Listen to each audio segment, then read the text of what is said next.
Olá! O jogo virou. E virou de um jeito que ninguém esperava. A gente está falando de inteligência artificial, claro, mas não como algo do futuro. É o agora. E ela está basicamente reescrevendo o manual de como as marcas são, descobertas e, mais importante, escolhidas. Com essa nova realidade, surge uma pergunta bem fundamental, na verdade. Pensa bem, isso soa meio estranho, né? Porque por décadas o que a gente ouvia, traga tráfego para o site, o clique é rei. Mas e se o ponto de decisão agora acontecer antes mesmo de qualquer clique? Pois é exatamente isso que está rolando. E aí que a gente entra no universo dos Answer Engines, ou motores de resposta. Imagina que eles são tipo um funil, só que um funil invisível. A IA vai lá, pesquisa tudo, resume, cria uma opinião própria e, pá, entrega uma resposta prontinha para o usuário. A decisão de compra já vem praticamente mastigada, pré-formatada pela IA. Ok, então, se a briga não é mais pelo clique, onde é que está o campo de batalha agora? A resposta está em duas palavrinhas. Elas até parecem a mesma coisa, mas olha, a diferença entre elas é o que vai separar quem ganha de quem perde nesse novo jogo. E as palavras são menção e citação. E para entender isso, tem uma analogia que é perfeita. Pensa numa festa. Ser mencionado é quando alguém lá no cantinho comenta sobre a sua marca. Legal, né? É bom, claro. Você está no radar. Mas ser citado é completamente diferente. É como se o dono da festa te pegasse pela mão, te levasse para o meio do salão e falasse para todo mundo: gente, essa aqui é a pessoa para falar sobre esse assunto. A referência. A diferença de impacto é brutal, gigantesca. E é justamente a distância entre essas duas coisas que nos dá a métrica mais importante que existe hoje, o gap, menção-citação. É isso, esse é um novo KPI. É um indicador que mede o tamanho do buraco entre ser só um nome conhecido e ser a referência que a IA confia para usar como fonte. Vamos para um exemplo prático para ficar mais claro. Imagina uma marca com uma taxa de menção de, 75%. Parece ótimo, né? Pô, excelente. Significa que a IA está falando dela. A marca está na conversa em 3 de cada 4 vezes, basicamente. Só que aí a gente olha a taxa de citação, 5%. Apenas 5%. E aí a gente tem um problemão.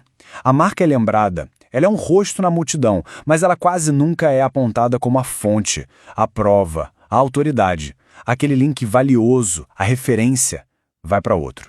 E tem uma frase de um CEO que resume essa dor de forma perfeita. É o tipo de coisa que tira o sono. Ele disse: estamos na conversa, mas não somos a escolha. Uau! Pensa no peso disso. Todo aquele reconhecimento de marca, todo barulho, não está virando autoridade de verdade. Pelo menos não para os algoritmos.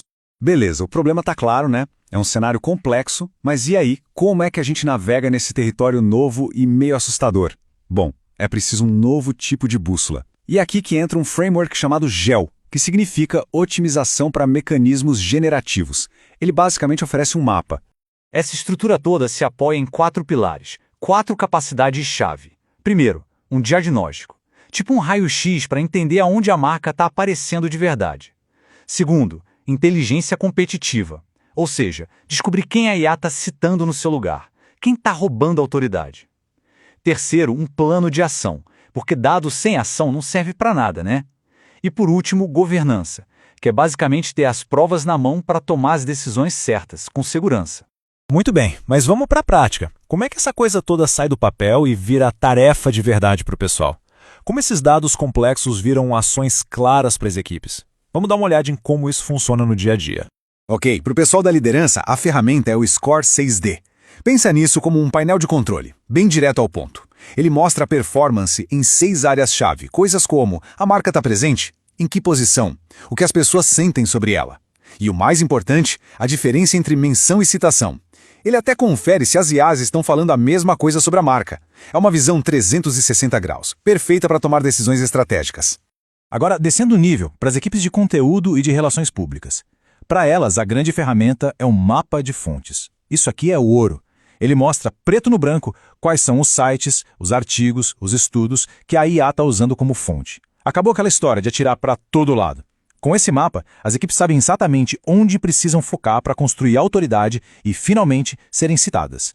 E para fechar o ciclo, para garantir que nada disso se perca no meio do caminho, temos o backlog priorizado. O que ele faz? Simples. Pega todos esses insights e transforma numa lista de tarefas, bem concreta. Faça isso, depois aquilo. E ainda vem organizado por impacto e esforço. É a ponte perfeita que liga a descoberta com a execução. Então, resumindo tudo isso, o ponto principal é o seguinte: a gente está no meio de uma mudança gigantesca. Uma mudança de paradigma mesmo. O jeito que a gente construía marcas e fazia negócios na internet mudou. E mudou para sempre. Pensa só, por mais de 20 anos, qual era a moeda de troca da internet? O clique. Tudo era sobre tráfego, sessões, visitantes. O objetivo era um só: levar as pessoas para o seu site, para o seu território. Bom, essa era acabou. Hoje, a moeda é outra. A nova moeda é a citação. É sobre ser a fonte, ser a referência, ser a prova que a IA usa para montar as respostas dela. É sobre transferir autoridade e confiança nesse novo mundo de zero clique. E tudo isso nos leva a uma pergunta final, uma reflexão importante. Nesse novo mundo onde a IA dá a resposta antes mesmo da gente terminar a pergunta, onde é que uma marca se encaixa? Ela é só mais um barulho no meio da multidão ou ela se tornou uma fonte de verdade? Porque no fim das contas, a resposta para essa pergunta é o que vai definir quem vai ganhar e quem vai perder o jogo na próxima década.